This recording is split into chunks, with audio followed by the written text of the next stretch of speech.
All right, people, what is going on? This is episode 254 of the First and Frame Rate Show.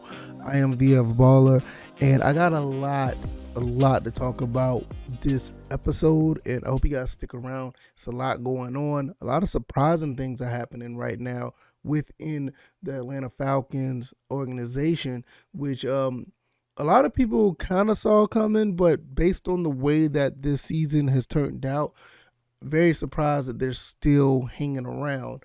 Also, we're going to talk about Georgia Southern football. Not too many people have been talking about the defense over there, so I'm going to talk about the type of makeup this defense is going to have and where we're going to go defensively. Like I said, Coach Helton basically bought a hope of a better, more potent, more efficient offense. But the guys that he bought in on defense are like really, really interesting. So we're going to talk about those guys as well. But before we get into all that, I want to really, remember the legacy of John Madden. He passed away at the age of 85. Lived a long, illustrious life. The man was football. He was the type that always talked and gave knowledge and gave insight on the game of football. I mean, not even just in the NFL, because most people know about him in the NFL, but he revered college and high school as well. He really felt that high school was a big and integral part of the NFL. And in some cases, if you look at it, without high school, they may not be in NFL, because a lot of these kids develop their talents from the high school rankings. But with him and Pat Summerall together, those are some of the best football moments of my upbringing. I used to look forward to listening to those two put together a masterful commentating. I don't even know how to say it correctly. A masterful job commentating the games on Sundays. I mean, those two are the best. I mean, I to this day, I don't even think there's anyone close to doing the job as well as they did. Like I say, you have some others out here who do a good job, but I don't think there's anything close to that. So, the video games, all that stuff, I think every child who loved football played a John Madden football game. Or they watched their friends play it. I'm a big fan of the John Madden football series. Despite the way things have gone the last few years, I still, I'm still a big fan of the series, and it's just really, it's kind of bittersweet at the end of the day that even though that he's gone and it really sucks. But the fact that he lived the life that he lived, I'm pretty sure he was able to do everything that he wanted to do. I did, I basically did a whole, remembrance on my VFcast channel. The link will be down in the description if you want to check that video out. That's on my gaming channel if you want to check that out. And it is, it's a sad day in the NFL, but it's a good day is a good time to celebrate the life of John Madden. It was, one of the best to ever do it, if not the best. Iconic figure that crossed over to outside of the sports world, where everybody knew who he was. Everybody knew, even if you didn't like football, you knew who he was, and it's just, it was just phenomenal to see him live his life through the and watch his life and documentary of his life and understanding the person who he was. He lived and breathed football, and it's good to see people that love the sport that I love the sport, that love the sport the way I do, actually was able to show the world and let people know his intelligence of the sport, getting people involved and learning more about the sport. It's just a beautiful thing. So, like I said, I did a whole, I think it was like a 40-minute, remembrance of John Madden on my VFcast channel. You guys could check that out if you like. The link will be down in the description. And for you guys that are on the on the podcast side of things, just go to YouTube, type in VFcast. It should pop right on up, and you can check it out then. I do plan on making that podcast actually, out there syndicated so people can get it just like they do this podcast as well. So that may be in the works. I'm not really 100% sure if I'm gonna do it, but that may be in the works as well, where I can have the VFcast on iTunes, Google Play, Spotify, Anchor, all the other good stuff. Speaking of that, if you're listening to this on those platforms, I really appreciate it. Thank you guys.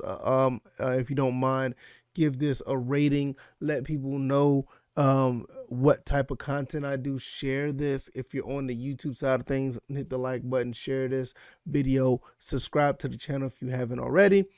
And let's get into the rest of the show.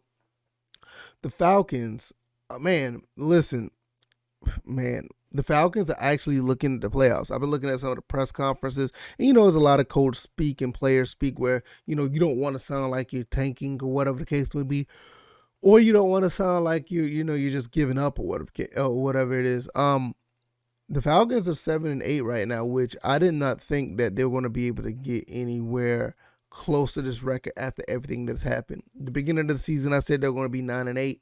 That was all things considering, with people being healthy. You're going to have a little banged up players here and there, but at the end of the day, I really felt that this team would have been 9-8.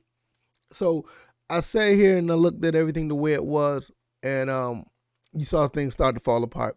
The offensive line wasn't as good as you thought it was. The running game is where it needs to be. Kyle Pitts has come out and was able to play the way he played. He's eyeing over 1,000 yards now, so he's just as good as advertised, in my opinion.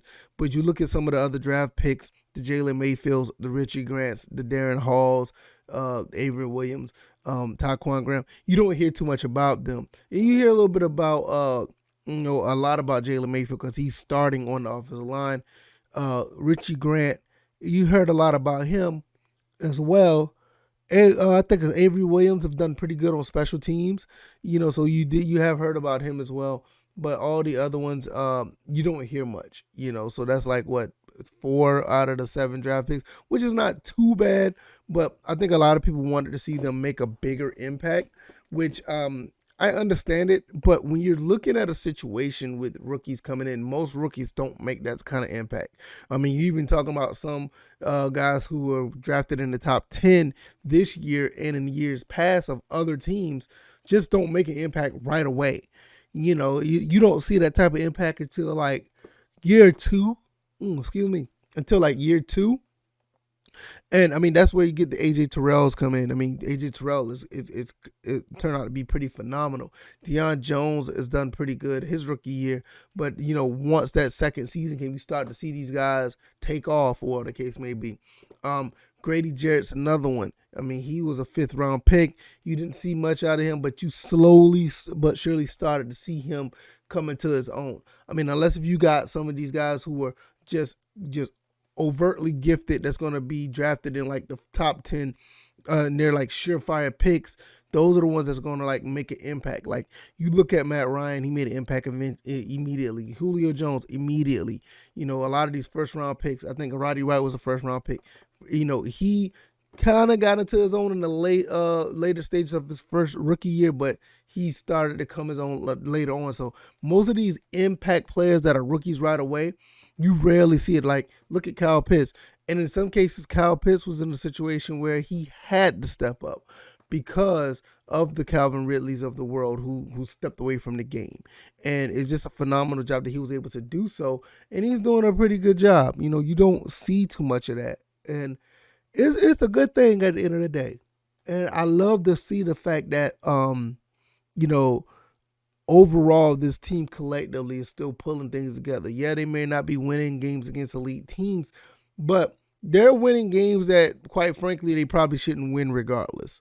A few of these wins that they got that are 7-win game out of the 7 wins, some of this team is not as good as some of the teams that they beat, and they beat them anyway.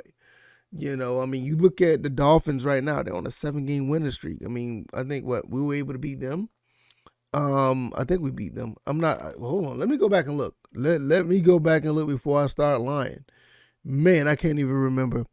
This is where I got my notes up, but I'm not holding up like the way it should.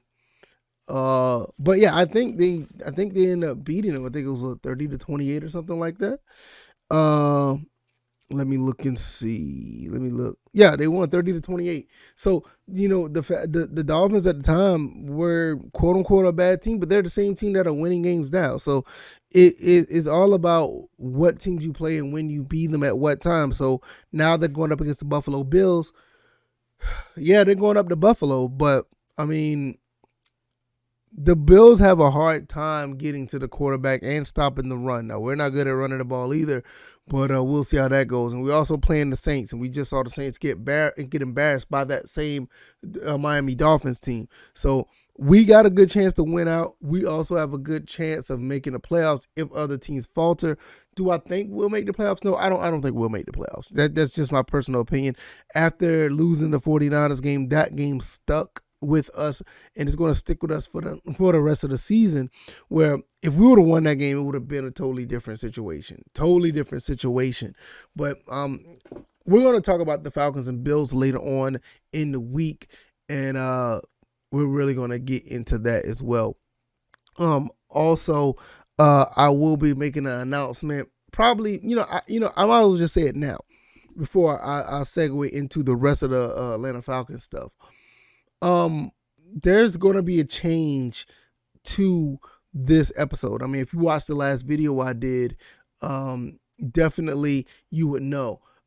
Basically, starting at the beginning of the year, eyeing on January 3rd, this show will be a daily show. This will be a daily show. I won't be doing this on Wednesdays. These episodes will be uploaded to Spotify and Anchor and iTunes, so you guys can get the gist of where this is going.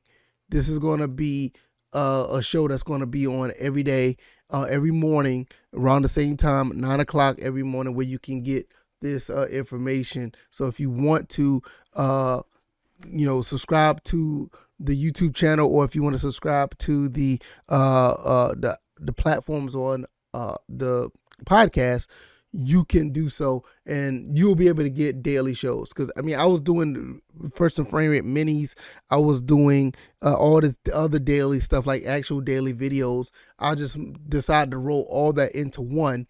Like I said in my other video, doing less but giving you guys more. So I'm going to do less content as far as making a video, doing something, the minis on the Patreon, and doing all this stuff here, and just roll it all into one for you guys to get this on a daily basis. So if you guys want this content, hit the subscribe button. You guys will be getting all access to that content. For the people that are on Patreon, you guys will continue to get an extra episode starting next month. That episode will probably be on the weekend.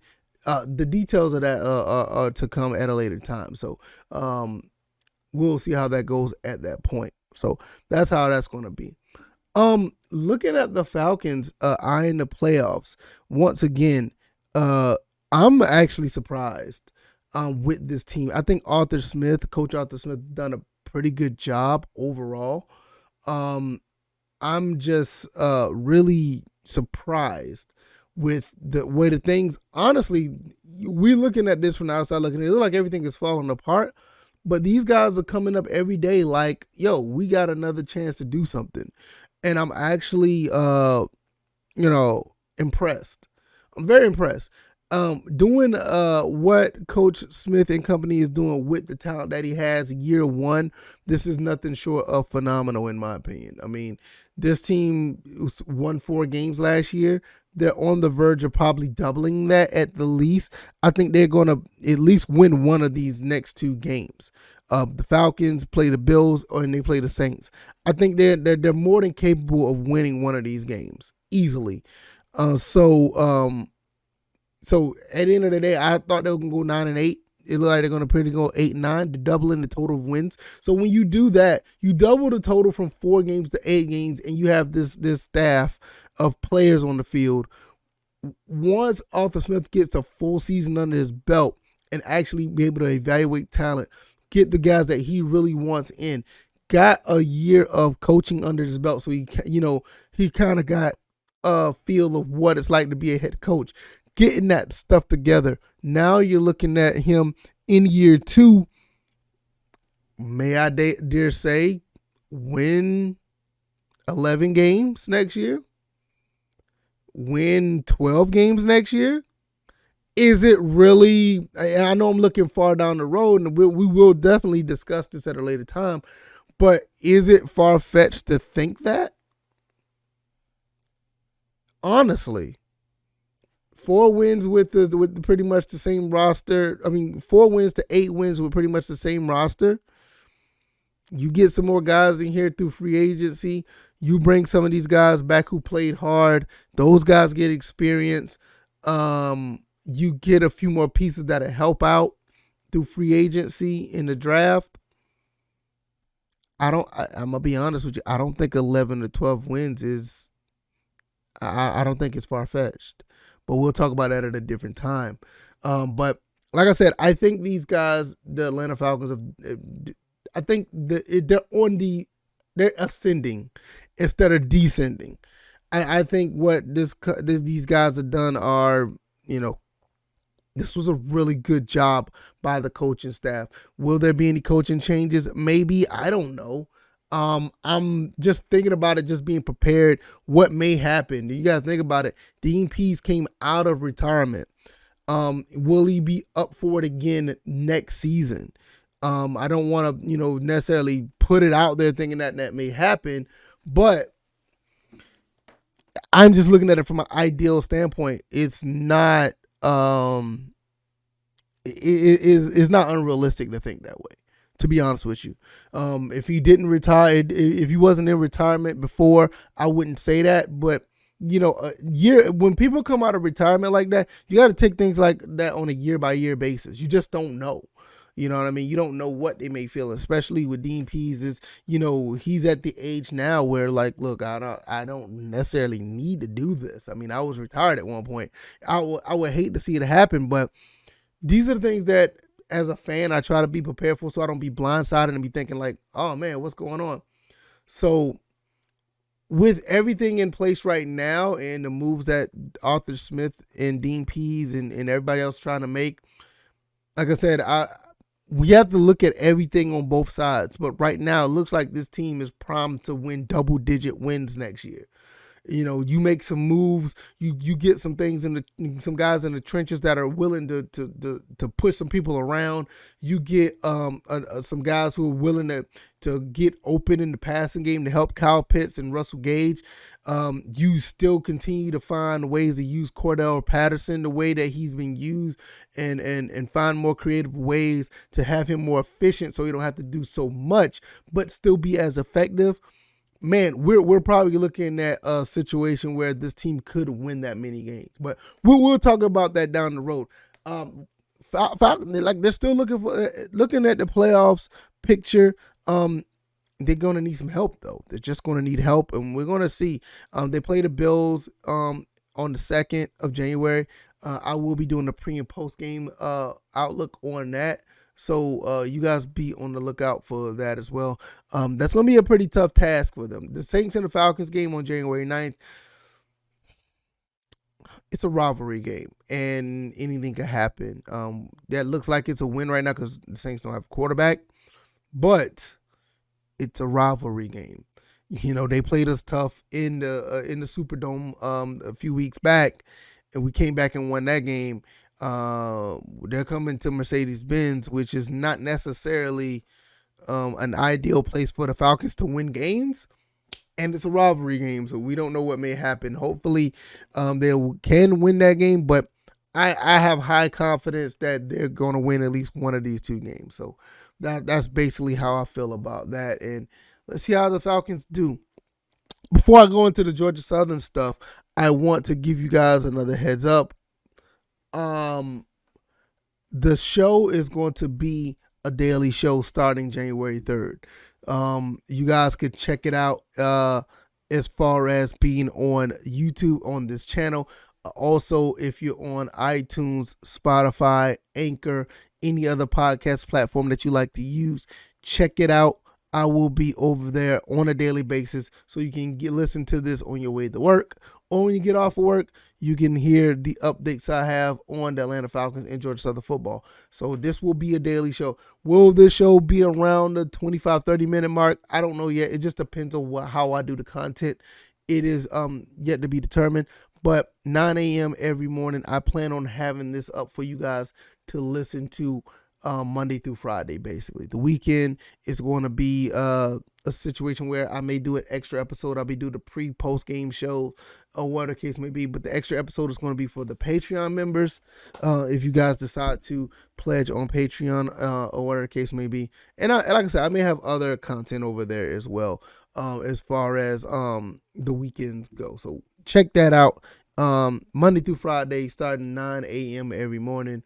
I will be having a daily show of the First and Premier Show, talking Atlanta Falcons and Georgia Southern football. All right, let's get into Georgia Southern football. The defensive outlook on the Georgia Southern Eagles is something that's not really talked about enough.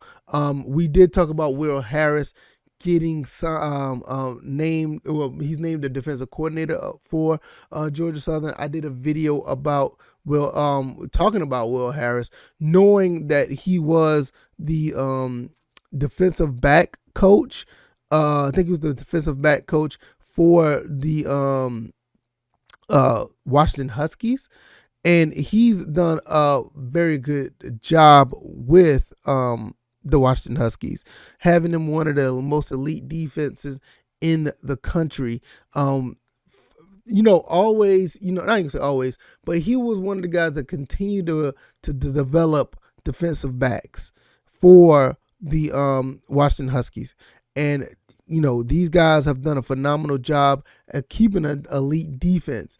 And not only that, he's bringing other guys to the table. He's brought in let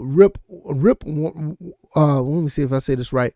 Elwyn Rip Rowan brought him in as a defensive line coach. He had experience at the Power 5 level as well, being at places like Washington, being at places where else has he gone? I think he was in other places as well. Don't get me wrong.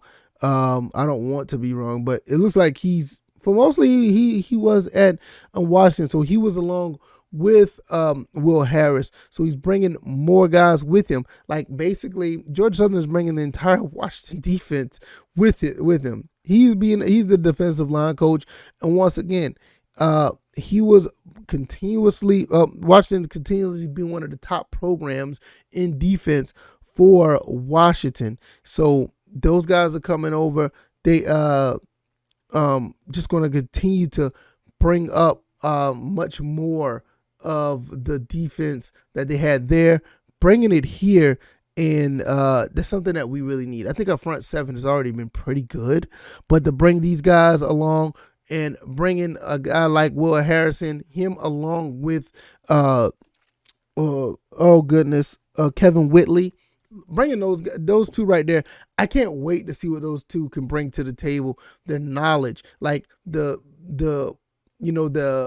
pedigree of a Will Harris with the knowledge and the ties to Georgia that Kevin Whitley has, bringing in not in just Georgia, but this entire Southeast region, bringing defensive backs in. I think that's one thing. I think we're going to have a phenomenal secondary within the years to come. I think we already had a really good one, but it's going to be great with those two guys. Now, when we talk about the front seven, the defensive line coach, Rip Rowan was a part of a defense that allowed about 22, 23 points a game, and they average over 5 tackles for a loss. So even with the guys that we already have in our front seven, bringing this type of pedigree to the team is going to be really, really good to see.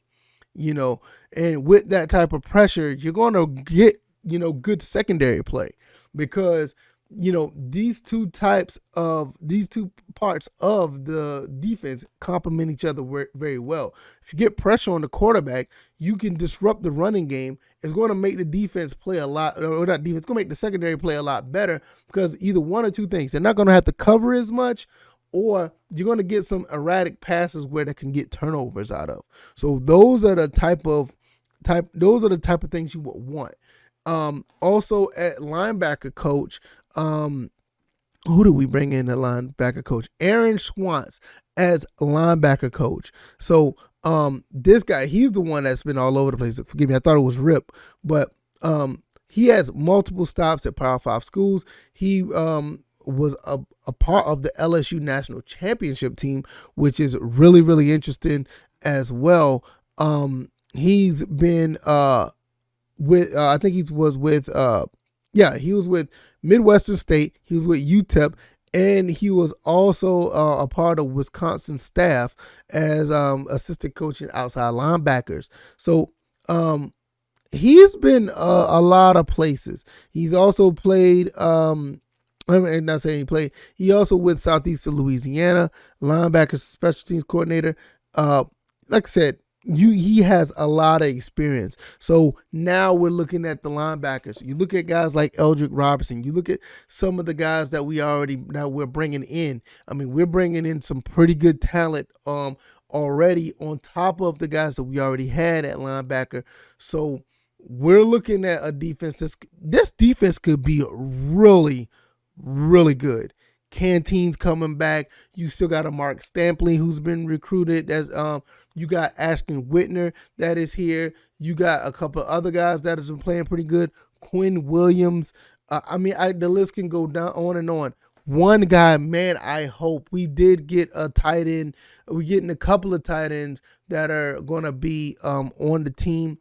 Man, Sean Pelkisson. I hope this defense of the defensive staff can see the talent, what this kid has. Bring him over to defense. I cannot say this enough. Bring him over to the defensive line and have him play. Hey, look, I don't care if you can put him at linebacker. Put this kid on defense. This guy looks and he's ready to rip people's heads off when he plays defense. And I already talked about it. I don't want to go too far with that, but man, look, this defensive staff looks really good. The Schwantz, the Will Harris, Rip Rowan, you have Kevin Whitley, and other guys that are under that umbrella. And the talent, the one thing about it, people could talk a lot about our secondary and how bad it was last year. It was bad. I'm not going to sit and defend it. I mean, I was one of the ones saying what in the world was going on. I was at the Gardner-Webb game and I was like, why Gardner-Webb is passing the ball all over us like this? Then I realized that the secondary just was not where it needed to be. And then when Derek Canteen went down, that made it, even worse. We did have a couple of guys step up. Najee Thompson moved over to defense, which I'm really curious to see what they're going to do with him as well, because not only that he's good on offense, defense, and special team, that kid has a phenomenal football mind. I want to see what they do with that, with him, not just on the football field, but after football as well. That kid possibly could be a really good coach somewhere. He knows a lot about the sport. I'm very, very impressed with him. But when you look at everything that we have as far as personnel on the field and what we have now, it's going to be. I want to see where this goes. I think we're going to have a very, very good defense, very good. And like I said, the secondary, for what it was just lackluster. And this is one of the reasons why we brought in guys that are ready to go. I think that Ashton Whitner, I think this kid is going to be great in the secondary. I can see him playing free or strong safety and being a leader of the secondary easily. Him and Derek Canteen feeding off each other. Mark Stampley, not college, but high school player of the year. We brought him in. With those three guys alone, I can't wait to see how this goes for this defense. I don't know if Derek Canteen is using redshirt year. Is he still gonna have the eligibility? So he's gonna have another year to play with these guys, an extra year to play with these guys, and it's gonna be really. I'm going to be here for that. I can't wait to see how that goes. Now, when you look at the linebackers, you look at a Kadri Jackson, you look at Eldrick Robertson, the guys that we bought in. I can't even name all the guys that we bought in. As far as you know, I just can't name all the names. I can't remember, but all the guys that we bought in as far as our recruiting class, it was a really big deal. Bringing some of those guys in, they've done so well as far as the talent. I can't even remember the name off all the names that we bought in, but we got like 4 or 5, guys that play linebacker, that can play linebacker. We got some guys on the defensive line that can play good football. I mean, some real physical guys. We did get the transfer from North Carolina, so Kadri Jackson is going to have his teammate back from North Carolina. You got Kevon Glenn is still here. Like I said, I hope Sean Pell-Kissin goes on the defense. And one person who stands out who's coming back, Darren Springer. Dylan Springer's coming back to play one more year. So we have a plethora of players who can play football. They can play. And it's going to be really interesting to see how these guys come through and are actually mesh with the coaching staff, the defensive coaching staff. See what those guys are going to do with this team and this talent. We're going to go more in depth on more of the recruiting class, especially when the second part of the signing day comes up within the coming months. Definitely going to get into everybody who's been recruited, and who's been signed. And we're really going to get into that because I did a video about that. I think I did an episode about it not too long ago about this entire staff, or not the staff, but the entire recruiting class. And like I said, we got a lot of guys. I think one name, I can't remember all of them, but I remember like Kevin Speed is another one. I mean, he could do a lot of things. I don't know where they're going to put him. He's like a Swiss Army knife. I mean, he could play quarterback. He could play running. I mean, he probably could play running back. You see him, he's listed as an outside linebacker, but he could do a little bit of everything, so I don't know where they're going to put him as well. And it's going to be really, really cool to see how that plays out. It's going to be interesting. As far as the rest of the team offensively, I'm going to be talking about those again, once again, later on down the road. But not too many people talk about the defensive side of the ball when it came to Georgia Southern. I mean, we didn't know what was going on. All we knew was Clay Helton coming in. You had the Ryan Applin, come in, Brian Ellis. You had those guys coming in. And we were just talking about, okay, what the offense is going to be like. Because the offense was like such a big deal at Georgia Southern. Leaving the triple option to a more of a balanced attack. We're going to basically see a shakeup in offense. But at the same time, nobody really talked about the defense. So when you have, the Rip Rowan, you have the Will Harris, the Aaron Schwans, those guys coming in. It's going to be really cool to see how these guys mesh with the personnel on the field. It's going to be really cool to see. Before I go, I will say this. Ephraim Reed was the running backs coach. He is going back to Michigan State. We did pick up another running back coach. I can't remember his name. This is all new. Let me see if I can pick this up. Sorry for the hold up.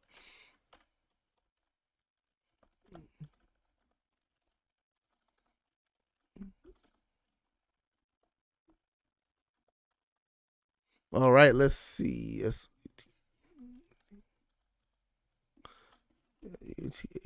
Sorry about the hold up. I'm just sitting here trying to get this together. Yes, here it is right here. Matt Merritt. He will be the running back coach for Georgia Southern after Ephraim Reed has left. So he's the former running back coach of James Madison and Elon. How you guys doing over there, Elon? Man, Georgia Southern versus Elon. Man, we used to do some things to that team. Man, that's crazy. But nevertheless, we're going to see how that plays out. Also, for Georgia Southern, we have the wide receiver coach, Marcus Davis, coming from Hawaii. That's going to be pretty cool to see how that plays out as well. We got a handful of wide receivers that we picked up too. So it's going to be really cool to see how that plays out. So that's basically what's going on now. The football staff is looking pretty good right now. Can't wait to see how everything goes. Defensively is what we're eyeing today, and I think we're going to have a pretty good staff. So I think it's going to be a really good season. I can't wait. I'm going to be going to a few games next year. I'm definitely excited. I can't wait. 8.5 months until football season starts. Man, I'm going to have to get as much information as possible, and you will get as much information as possible for me. My commentary, my thoughts and opinions, all the way up to signing day, the spring practice, to the first game of the season. We're going to be talking about all of that. Also, we're going to continue to be talking about these Atlanta Falcons. Those guys are looking at the playoffs, actually. I don't think they're going to make it, but it's good to continue to strive for the best. So that's going to conclude the rest of this show. That's going to be the end of the show. I thank you guys for making it this far. If you listen this far, give me a rating on your favorite platform that you listen to this. Once again, I am on YouTube. If you're listening to this, you already know. But if not, I am on YouTube at under First and Frame Rates. Check that out. You Google that. I should pop right on up. Also, if you want to listen to me outside of the YouTube realm, iTunes, Google Play, Spotify, Anchor. You can listen to any of those areas. I will be there. And announcement, like I said, I will be doing these shows daily. They should be up every day at 9 a.m. Monday through Friday. Saturday, I'll be doing an extra episode for the guys on Patreon, and I'll be doing probably a little extra content for the channel as well. So hopefully you guys will check all of that out. Thank you guys once again. Rest in peace, John Madden. If you want to listen to that, I have a 40-minute podcast episode of Remembering John Madden. You want to check that out? The link is in the description. Or if you're listening to this on the podcast avenue, just type in VFcast. I should pop right on up, where you can listen to my secondary channel where I talk about John Madden and I talk about gaming. All right, y'all. Thank you guys for listening. Thank you guys for watching. I will see you guys on the next one. You guys be easy. You guys take care. Happy New Year. Be blessed. All right, y'all. Peace.